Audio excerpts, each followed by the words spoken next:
دارن عزیز یعنی حجامه که اسم الحمدلله ببینید چقدر خون میسته است.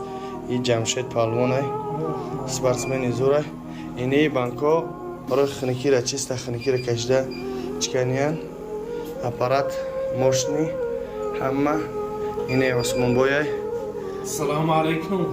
فرازه ازالت فرازه یک جا به حیات سالم میبره انشاءالله. این یک جا به حیات سالم میبریم.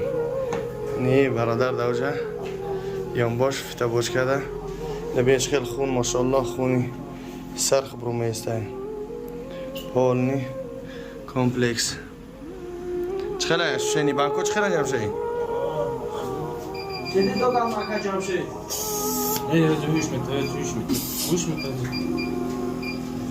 این خیلی پول نی کسانی که خنکی دارن واسپله دارن خیلی بانکا میکشن انشالله که خنکی را میگه کسانی که سرکولیت خونش بیزه بای این بانکو به نهایت یعنی چند نمودش هست اینجا کلان اومده برای هر نمود بیماری برای یه تیتسا کلان کردن سینی رک پکشیدگی باشه به هر فایده خوب دارن بانکو ماشاءالله بانکان چیسته برای واسپله به نهایت فایده خوب داره خودم استفاده بردم راحت احساس کردم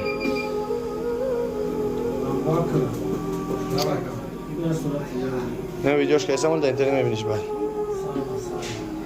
سرد ماشاءالله سرد هم سیونکا کیسه در اینترنت میبینیش بعد پرش دیگه